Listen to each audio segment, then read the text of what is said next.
This is a car review on a 2001 Dodge Dakota 4.7 liter quad cab. This truck was actually given to me by a family member because they moved out of state and they moved to a southern state. They didn't want it to rust and run out, so.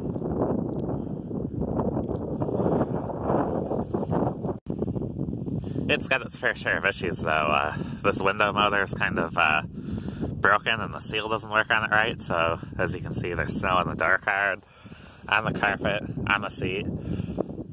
I'm going to try to find something and we'll spray that to clean that up a little bit. This is 4.7 liters of oil burning V8, so they had all kinds of issues with this engine out of the factory, so.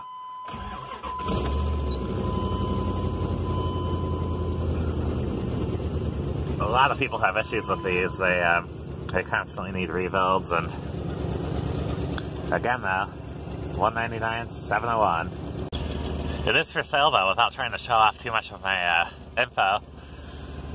It's got it's got the towing mirrors, the auto dimming rear view, 18 degrees or -8 with my Canada button.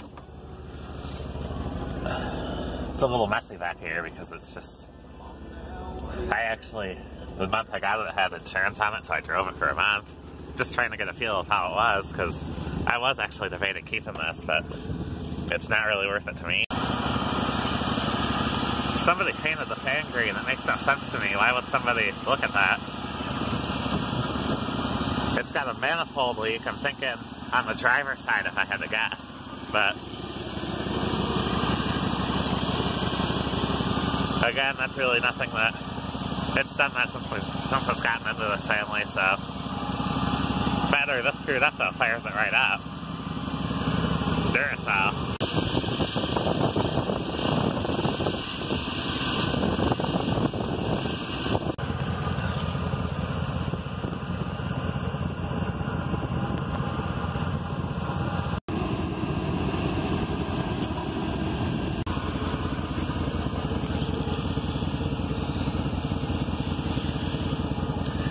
Got an alignment issue, so I'll kind of show this to you guys real fast.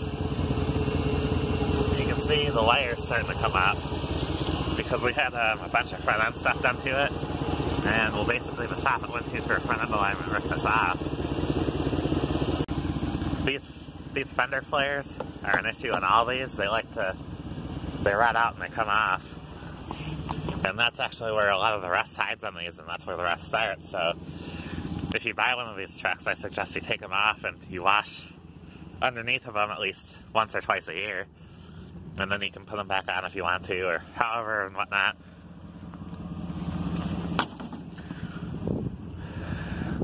I've kind of got some yard chunk in there.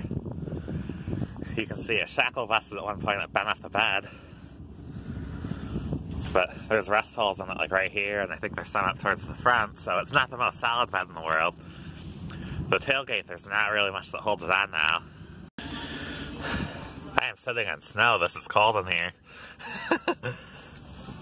Yeah, I can tell it's been sitting for a bit. Power steering's not in a good mood, but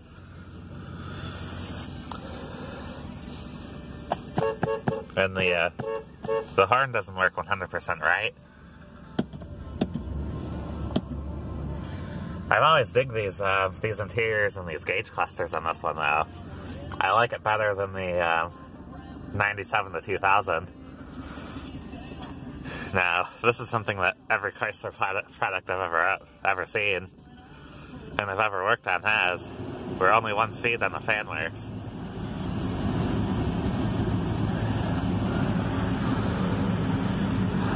Never really used this, but I don't actually have that fancy of a garage door. I've got to do all my stuff manually. The cruise control does not work on this.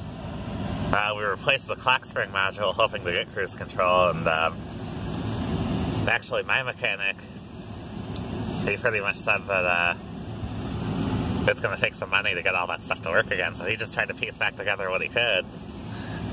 And of course, that's just, we just have door locks out of it, but the door speakers don't actually work. because whoever put this head unit in, they couldn't figure out how to bypass the Infinity amp, because this has the Infinity sound system. So they just wired a set of house speakers into it, which, I mean, is kind of crappy, but it works okay for what it is.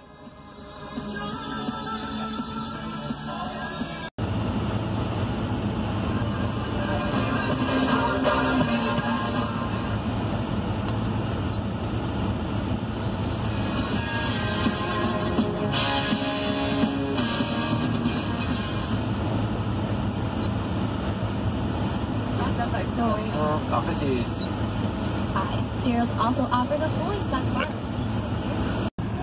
I believe this is a 3-speed with overdrive, but of course don't quote me on that.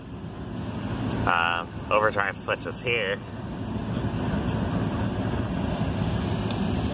The brakes go straight to the floor, so I know something's going on with them, and they get a little bit stronger if I pump them up, but then it doesn't take long and they're at sync again.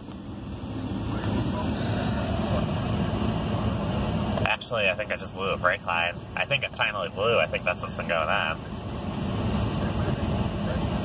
They go right to the floor, though. Or it could be the brake booster or the master cylinder, but I'm not 100% on that. I'd have to dive into it.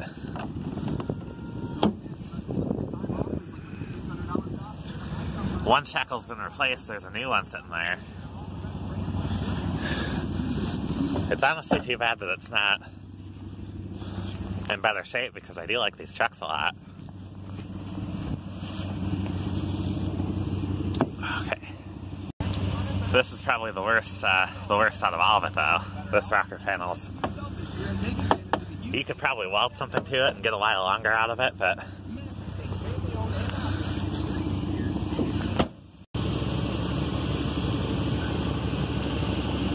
this one's probably in better shape out of the rest of them.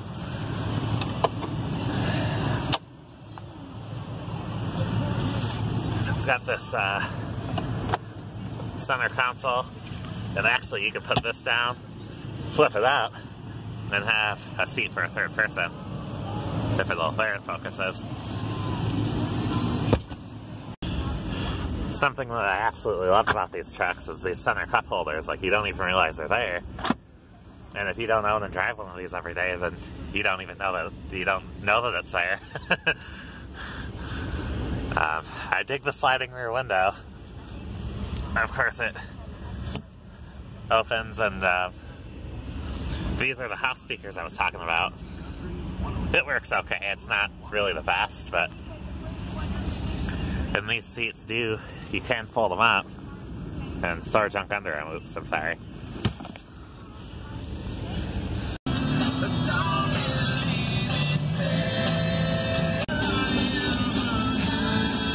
Yikes. Straight to the floor. There are no brakes. I think one of the catalytic converters is clogged on it too. Or the catalytic converter. There's only one on this one. I don't know, there's some in there.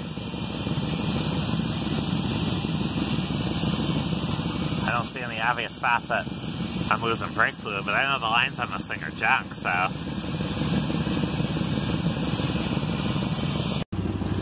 Oh, found it. That's about how that goes. The frame on this thing, though, is in pretty good shape, considering there's another spot. I suppose I'll have to put some brake lines on it.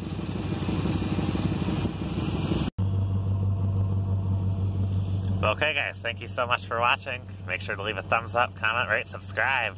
We'll catch you in the next one.